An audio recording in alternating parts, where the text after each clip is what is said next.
Todo empieza con esto, ¿no? Con el cambio de nombre, con el cambio de logotipo, ¿no? Ya no va a ser Peruanos por el Cambio, la agrupación política, ya no va a ser la PPK, el logotipo de la agrupación, sino Contigo, y esta C en colores con la bandera peruana. Pero aquí hay algo más que un simple cambio de nombre, que un simple cambio de representación gráfica, y para hablar de esto estamos aquí con Juan Cheput, congresista que, como ustedes han visto, ha renunciado a la bancada que los representaba en el Congreso. Gracias por estar aquí el día de hoy.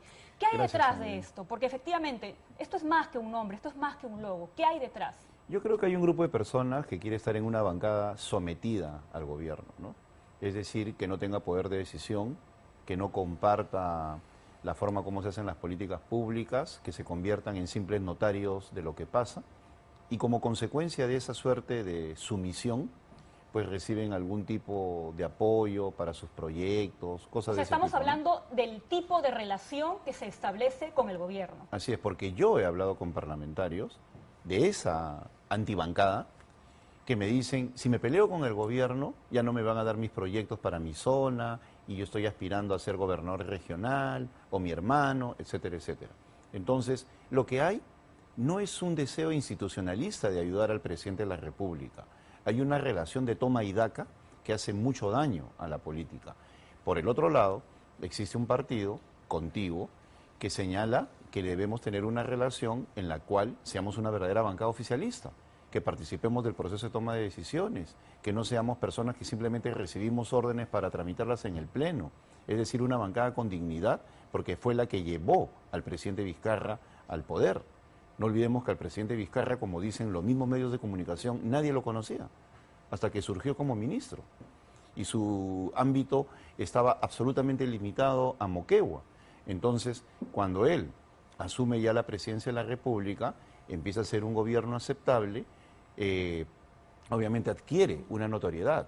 Entonces, por un lado hay una bancada que quiere ser, o un partido que quiere ser institucionalista, y por el otro un conjunto de personas que lo único que busca es tener una buena relación con el poder para de esa manera lograr algo a cambio. Ahora, usted ha tenido palabras bastante duras con la bancada y se ha referido, por ejemplo, a personas que se van a desencantar de una batuta autoritaria y caprichosa. ¿A quién se refiere cuando usted habla de esta batuta autoritaria y caprichosa? ¿Del presidente Prefiero Vizcarra? reservarme por el momento. No me refiero al presidente Vizcarra, me refiero a que internamente hay tantos cambios de opinión que yo no sé cómo va a pensar esa antibancada en 15 días.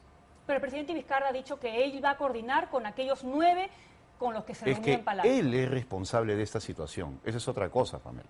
Esa es otra cosa. Porque si el presidente Vizcarra hace 15 días o 10 hubiera dicho, yo espero que las dos personas del partido que se encuentran en una posición disonante se junten con los 9 que vinieron a Palacio para de esa manera armonizar, no hubiera dado un úcase, yo estoy con 9 y los dos están fuera. ¿Y ustedes han buscado reunirse con Martín Vizcarra No. o con el presidente del Consejo de Ministros para tratar de llevar a Palacio de Gobierno su posición? No, nuestra posición la saben perfectamente y lo hemos dicho en más de una oportunidad. Una reunión no convierte una bancada en oficialista. El hecho de que uno se ausente a una o dos reuniones no destruye la relación, es consecuencia de. Este es un proceso. Es como un pleito no convierte a una pareja pues en postulantes a un divorcio. Hay toda una serie de hechos que se van dando. Y en este caso específico, yo creo que el presidente de la República, en lugar de estar en una posición disonante, lejana de lo que significa un consenso, metiendo cizaña en algunos casos a través del premier, en este caso el premier, ¿no? Ellos son los 9, estos son los 2, debería buscar pues una situación completamente distinta en la cual se articulen, se armonice la relación y de esa manera se pueda salir adelante. Yo escuché a Gilbert Violeta, perdón Pamela, hace unos días hacer unas propuestas sobre cómo debería ser la conducción desde el Congreso de la República por parte de esta bancada, este grupo, y hablaban ellos de proponer una suerte de gabinete, ¿no?, desde el Congreso que proponga algunos temas al Ejecutivo. ¿Y esa no es una forma también de tratar de poner lo que ustedes quisieran poner como grupo parlamentario hacia el Ejecutivo, cuando el Ejecutivo debería apoyarse en su bancada en las propuestas que ellos llevan al Congreso de la República? Eso se llama política, Paco. Y eso se estila en las democracias desarrolladas. Y eso yo lo dije en mi discurso de aceptación de la presidencia de la Comisión Política. Eso se llama gabinete en la sombra, shadow cabinet, en la cual cada miembro de un partido asume el compromiso de observar un determinado sector para que señale qué se está haciendo bien y qué se está haciendo mal. lo que han hecho todos los presidentes del 2001 a la fecha es prescindir de los partidos políticos para hacer lo que se le da la gana. Claro, y es por eso que tenemos una situación de corrupción generalizada, porque la primera línea de control, la política, la de los partidos, no existe. Claro, es tener una suerte de bancada que es una suerte de mesa de partes en el Congreso de la República, pero también es necesaria una fuerza política dentro del Parlamento que le permita al Ejecutivo maniobrar y lograr algunas de las propuestas que ellos están planteando. Pero ¿quién ha dicho que un gabinete en la sombra constituye un obstáculo para los ministros? Queremos tener ministros como los que hay en estos momentos, con 35-40% de ejecución del gasto del año pasado. Queremos tener ministros que no saben qué decir cuando acontecen los desastres en el norte, que dicen, ay, la naturaleza, ante ello no podemos hacer nada, como dice el señor Villanueva. Yo creo que en lugar de buscar que la bancada se desarticule, como lo que ha sucedido, el presidente debería de empezar a pensar seriamente en cambiar su gabinete. Ese es el desafío que tiene que tener el presidente Vizcarra hoy, cambiar el gabinete. Ese gabinete ya no da más. ¿La cabeza del gabinete? Todos. Yo creo que tiene que haber un cambio muy fuerte y sustantivo, porque el actual gabinete, por sus niveles de ejecución, no da más. Entonces, si por un lado se busca estos efectos distractores, saquen esos dos para que de esa manera la gente tenga algo que hablar, y por otro lado tenemos un conjunto de ministros que no están cumpliendo con su labor, la situación es la de descontento generalizado que hay en estos momentos. Pero eso pondría en jaque la situación del gobierno, ¿no? Sobre todo ahora, en una situación en la que nos encontramos enfrentando justamente esta crisis con relación al fenómeno del niño o a los Claro, es que no tenemos el caballo que está a mitad del río, el caballo ni siquiera cruzó el río, que es otra cosa. Por eso yo hablo de niveles de gestión por los suelos. Entonces, es en estas circunstancias donde más bien se tienen que tomar grandes decisiones, porque yo veo que si las cosas continúan así, pues simplemente el presidente va a continuar en descenso en las encuestas, porque estos efectos, estas luces artificiales que surgen por ahí, que son muy convenientes, hacen que no veamos los problemas de fondo. Los problemas de fondo es que existe en estos momentos un descontento por los niveles económicos, de inseguridad, de mal trabajo en la reconstrucción, ¿no? De que no se avance en la obra pública, en el sector agricultura. ¿Se refiere usted? Bueno, todo lo que ha habido en los últimos días. Ha habido desde el tema de elevar la discusión interna de la bancada, ya desde hace 45 días. Había gente interesada en atizar esto para que la gente vea los problemas que existen en el Congreso. Luego situaciones muy oportunas, incrementadas, para que de esa manera uno no mire lo que acontece en el Parlamento. ¿Se refiere al caso Lescano, por ejemplo? El caso Lescano yo creo que es icónico en otro tipo de cosas, ¿no? En ese caso no se puede subestimar la agresión a una mujer. Pero en todo caso, ¿le parece que están surgiendo temas para distraernos a la opinión pública y a los medios? Claro, se de inventan aquellos temas conflictos que son y más se atiza cuando se puede resolver por medio del diálogo. Por ejemplo, todo este problema de la bancada ha sido atizado convenientemente para evitar de que se solucione como debería ser. Se ha hablado de los 9 contra los 2 permanentemente. La actitud del vocero y de otros miembros de la bancada, completamente antagónica y lejana de lo que es el diálogo, no tengo la menor duda que está digitada por alguien. Ellos en el trato personal son muy cordiales, pero cuando se trata de tomar... ¿Quién? No, sí estoy hablando del vocero, he dicho el vocero, No, Jorge ¿quién lo Meléndez. digita? A eso es lo que no sé, pero ellos no son así, ellos no tienen el temperamento como para señalar algo puntual en relación al comportamiento de la bancada. Ya en algún momento les dijo que eran tránsfugas con derecho, bancada sin rumbo, y ahora dice que no tienen temperamento. No, pues no tienen temperamento y me ratifico. ¿Y O sea, usted lo que esperaba ellos permanecer en una bancada en ese clima? Por eso hemos renunciado. Y además, mira, tránsfugas con derecho es una figura metafórica, que yo la señalé por lo siguiente. O sea, ellos renuncian y quieren conservar todos los derechos, e inclusive la bancada, ¿no? O sea, desalojan a los que no están en la bancada. Y como tienen el poder, y el poder utiliza los medios... El poder de la mayoría. El poder del gobierno. Utilizan los medios, algunos medios a su antojo, para poder descalificar a los que simplemente queremos tener una labor institucional. Por ejemplo, ¿cómo se puede hablar de una reforma política si se está yendo en contra de fortalecer a los partidos? Ahora, eso es serio, porque bajo este esquema que usted está planteando, también indicaría pues que estos chats que se hicieron públicos a través de medios de comunicación de las discrepancias al interior de la bancada oficialista fueron filtrados por alguien del gobierno. A eso no lo sé, yo no puedo asegurar. Y eso sí sería poco serio. ¿Cómo Ahora, aparecen estos bueno, chats? no lo sé, eso le corresponde a ustedes los periodistas averiguar. hablen con los amigos de Panorama o los vecinos que están a 2 cuadras. Pero yo, ¿cómo voy a saber eso? Ahora que se ha quebrado la bancada, ¿cuál es el futuro de Contigo dentro del Congreso? Yo creo que es un futuro promisorio. ¿Quién está contigo?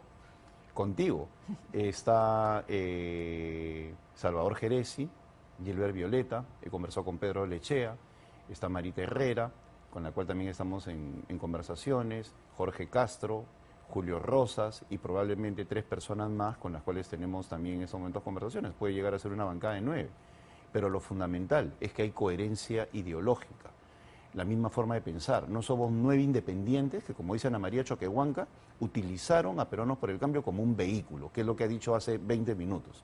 Para nosotros, Peruanos por el Cambio es un vehículo. Y así llegamos al Congreso. Es decir, se subieron a la combi, llegaron al Congreso y una vez allí, el vehículo fuera. Eso es lo que le hace daño a la democracia en el país. Pero hay quienes podrían decir eso mismo de usted, ¿no? Porque usted llega a Peruanos por el Cambio como invitado también. Y a la luz de que ya no existe la reelección, hay quienes aseguran que más bien usted está tratando de garantizarse un futuro político en un partido que ya está consolidado con miras al 2021 para poder continuar con su carrera política. Bueno, esas personas no conocen mi trayectoria, los invito a que vean Wikipedia, ¿no? Se documenten un poco antes de hablar de manera tan general, porque yo he estado 10 años fuera del Congreso y he tenido plena vigencia sin necesidad de un cargo. Si algo me interesa a mí, un comino, es un cargo burocrático, porque no lo he necesitado para hacer política y por eso hablo con absoluta tranquilidad. Y cuando yo postulo a Peruanos por el Cambio, después de haber tenido una gran cantidad de invitaciones, que agradezco, dije claramente, yo me inscribiré porque y si revisan mis declaraciones de la época, diré, yo voy a postular por un partido en el cual quiero inscribirme. O sea, por eso era mi decisión. No quería yo postular y luego alejarme. Y una vez que me inscriba, el requisito que yo ponía era el cambio de nombre porque no creo en caudillismos. Más bien, mi postura es coherente, ¿no? ¿Por qué? No es volátil como las de otros. Digamos que Peruanos por el Cambio, al llevar las iniciales del candidato, de quien fuera candidato presidencial y luego presidente, ya pues se veía que era una combi, pues, ¿no? PPK, Peruanos por el Cambio, incluso con esa falta ortográfica que muchos criticaron, ¿no? Se había convertido prácticamente en un grupo, en un partido político creado ad hoc para el candidato presidencial. No es falta ortográfica, ¿no? Hay una escuela que acepta la RAE, en la cual las cosas se escriben como se escuchan, y en algún momento la difundía el mismo Gabriel García Márquez. Así que no se puede hablar de faltas ortográficas cuando la onomatopeya es similar a cómo se escribe. Entonces, volviendo al tema, yo creo que el asunto fundamental está en lo institucional. No estamos hablando en absoluto de un grupo de personas que se escapan del redil, sino que quieren ser institucionalistas. Y ese es el sentido. El partido, Contigo, lo que está buscando es fortalecer el sistema de partidos como tal a partir de nuestro comportamiento en el Congreso. 2 últimas preguntas. ¿El presidente Martín Vizcarra está gobernando para las encuestas? No lo sé, eso lo pueden decir ustedes. Yo en mi caso lo que veo es de que no hay reformas de fondo, ninguna. No hay una reforma laboral sustantiva, que es lo que se necesita. Hay una serie de proyectos aislados. Se decía que el 4 de marzo iban a entregar lo que era la reforma política, no hay nada, y los que han visto los avances dicen que es muy decepcionante.